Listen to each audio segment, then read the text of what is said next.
তোমাদেরকে যে একটা টিপস দিয়েছিলাম সেই টিপসের জলজ্যান্ত উদাহরণ। ভিডিওটা দেখলেই বুঝতে পারবে আমার টিপসগুলো যে কত কার্যকারী সেটা ঠিক তোমরা বুঝতে পারবে। দেখে নাও ভিডিওটা।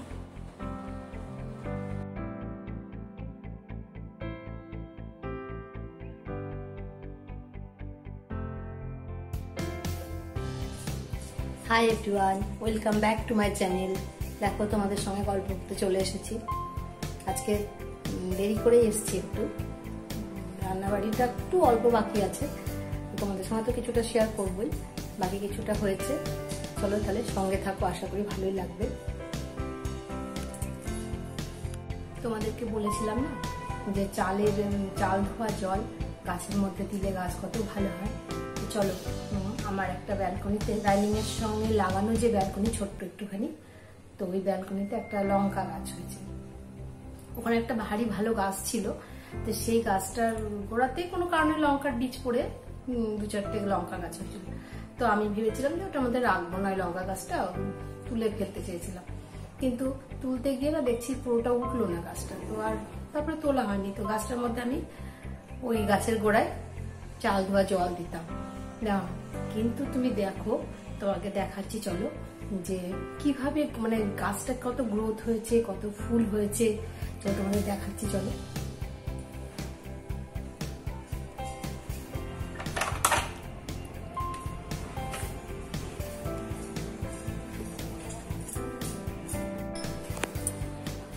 এখন দেখো ইনডোর প্ল্যান্টটা তো রয়েছে, এখন আমি না পারছি লঙ্কা গাছটা তুলতে।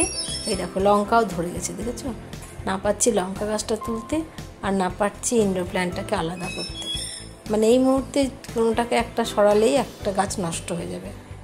তাই লঙ্কা গাছটা যতদিন পর্যন্ত আছে ততদিন পর্যন্ত এইভাবেই রাখতে হবে, কিছু করার নেই।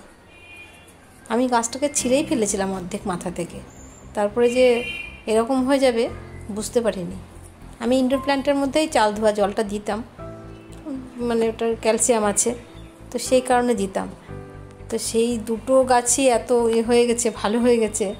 এখন ইনডোর প্ল্যান্টটা তো রয়েছেই, আর দুটো গাছই এখন কিছু করার নেই, আর আলাদা করার এখন এই মুহূর্তে কোনো উপায় নেই। প্রচুর ফুল এসছে, প্রচুর, মানে গাছের কালারটাই কত সুন্দর হয়েছে দেখো, একদম সতেজ। একটাই গাছ ওই ছিঁড়ে ফেলেছিলাম বলে অনেক শাখা পোশাখা বেরিয়ে গেছে।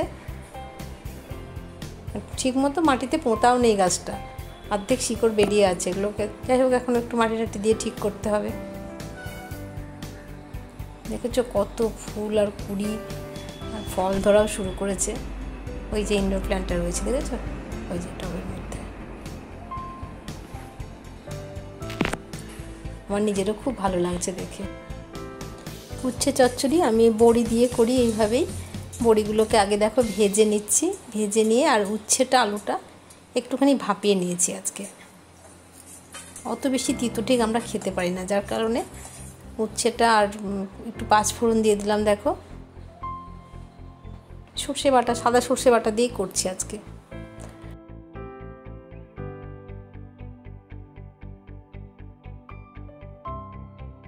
দেখো উচ্ছে আর কলাটা একটু ভাপিয়ে নিয়েছিলাম লবণ দিয়ে, ওটাকে পাঁচফোড়নের উপর দিয়ে একটু নাড়াচাড়া করে নুন মিষ্টি হলুদ আর ওই বড়ি ভাজাটা দিয়ে আর সর্ষে বাটা দিয়েই করবো এটা। দেখো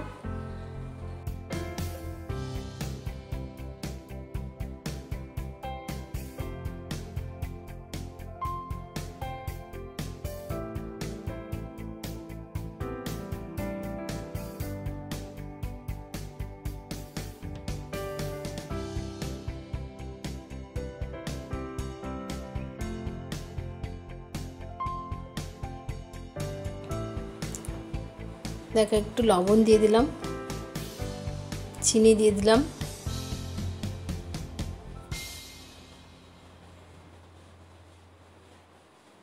আর একটু লবণ লাগবে তাই দিলাম আর একটু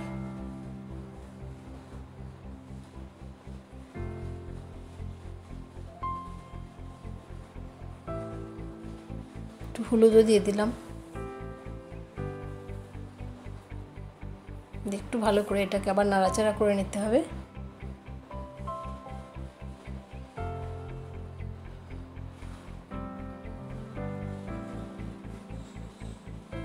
বড়ি ভাজাগুলো এর মধ্যে দিয়ে দিলাম।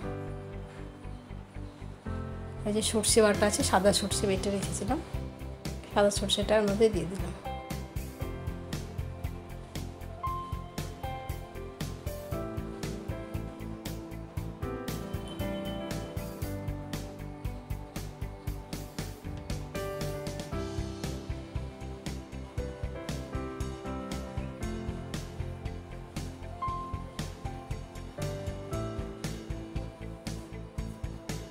একটু বাটি ধুয়ে জলটাও দিয়ে দিলাম।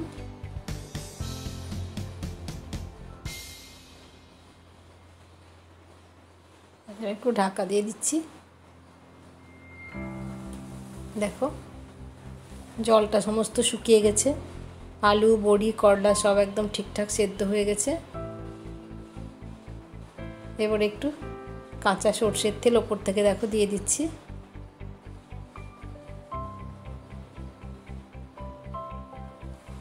আর দুটো কাঁচা লঙ্কা দিয়ে দিচ্ছি।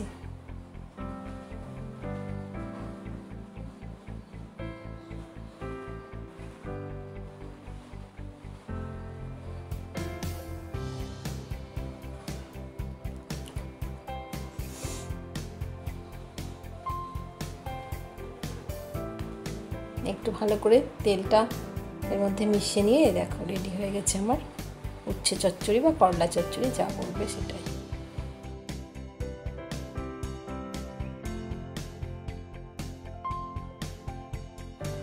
ডেইলি বেসিসে যেভাবে আমরা মাছের ঝোল রান্না করি সেটাই রান্না করেছি আজকে, অন্য কিছু নয়। আজকে কাতলা মাছ তো, রুই মাছে হলে পেঁয়াজ দেই না, কাতলা মাছে একটুখানি পেঁয়াজ দিয়েছি। দেখো মাছগুলো আগে ভেজে নিচ্ছি, খেলে আবার দই মাছ খুব ভালো লাগে। কিন্তু কালকে বাজারে গেছিলাম দই আনতে ভুলে গেছি, তাই দই বাড়িতে নেই, তাই আমি নর্মাল ডেলি বেসিসে যেভাবে বানাই সেভাবে বানাই।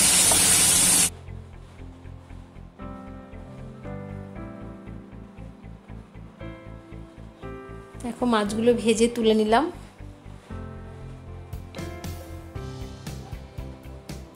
সেকেন্ড ব্যাচ দিয়ে দিলাম, ফার্স্ট ব্যাচ হয়ে গেছে।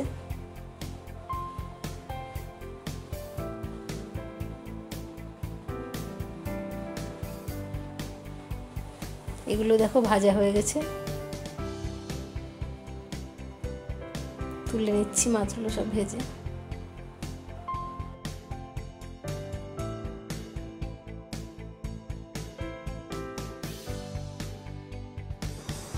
এই তেলে আলুগুলো একটু ভেজে নিচ্ছি মাছের ঝোলের। আমরা তো মাছের ঝোলে লম্বা করে আলুই খাই। দেখো ফোড়নে দিয়েছি দুটো এলাচ ফাটিয়ে দিয়েছি, শুকনো লঙ্কা আর এমনি জিরে, প্লেন জিরে।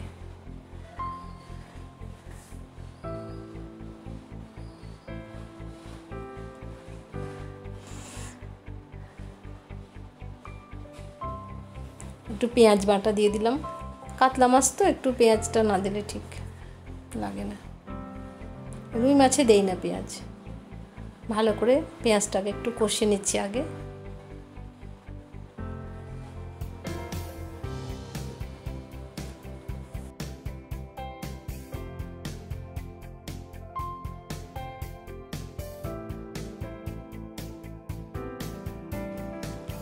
দেখো একটু লবণ দিয়ে দিচ্ছি,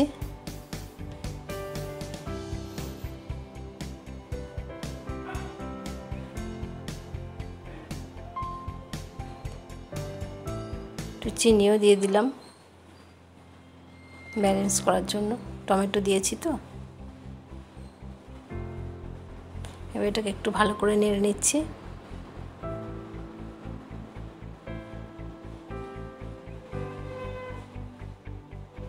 দেখো এই মশলার মধ্যে টমেটো, আদা, জিরে, কাশ্মীরি লঙ্কার গুঁড়ো, হলুদ এগুলো দিয়ে ভিজিয়ে রেখেছিলাম।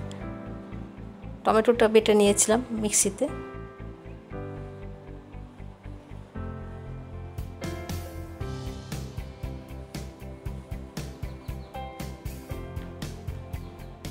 বাটি ধুয়ে একটু জলও দিয়ে দিলাম।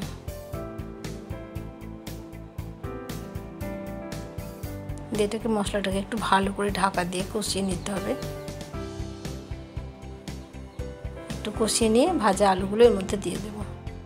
অর্ধেকটা কষানো হলে মশলাটা যখন অর্ধেকটা কষানো হবে তখন ভাজা আলুটা মশলার মধ্যে দিয়ে আর একটু কষিয়ে নিতে হবে।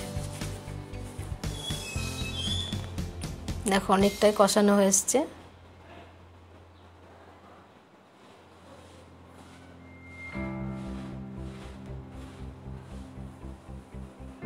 দেখো তেলও প্রায় ছাড়তে শুরু করেছে। আর একটু চাপা ঢাকা দিয়ে দেখো সমস্ত জল শুকিয়ে গিয়ে একদম মশলাটা কষা হয়ে গেছে।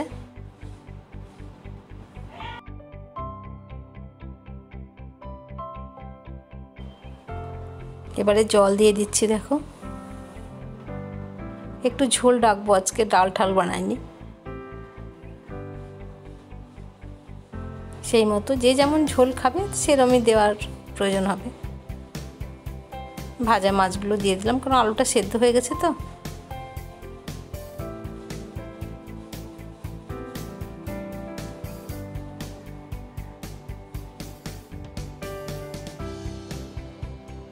মাছগুলো একটু উল্টে পাল্টে দিয়ে ঝোলের মধ্যে, যাতে ঝোলের লবণ, মিষ্টি, হলুদ, ঝাল সব কিছু মাছের মধ্যে ঢোকে, দিয়ে একটু ঢাকা দিয়ে ফুটিয়ে নিয়ে তোমাদের দেখাবো পরিবেশন করে। দেখো জল শুকিয়ে গেছে, পুরো ঝোলটা গায়ে গায়ে হয়ে গেছে। এবারে ধনেপাতা দিয়ে দিলাম, দিয়ে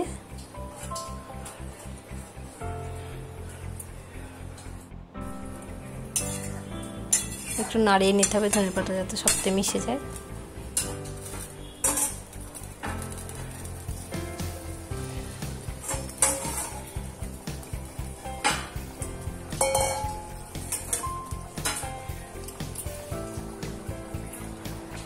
দেখো এবারে রেডি হয়ে গেছে আমার ডেলি বেসিসে মাছের ঝোল, কাতলা মাছের ঝোল। কর্মসব মোটামুটি কমপ্লিট করে ফেলেছি। এবারে একটু বাজারে বেরোবো, কয়েকটা জিনিস কেনাকাটি আছে, ছেলের বেল্ট কিনতে হবে, আরও কয়েকটা ছোটোখাটো জিনিস কেনাকাটি আছে, যাব বাজারে। তো আজকে আর ব্লগটা বেশি টানছি না, এখানেই শেষ করছি। তোমরা আমার সাথে থেকো। তোমরা যারা আমার নতুন বন্ধু তারা আমাকে সাবস্ক্রাইব করো, লাইক করো, কমেন্ট করো। টাটা।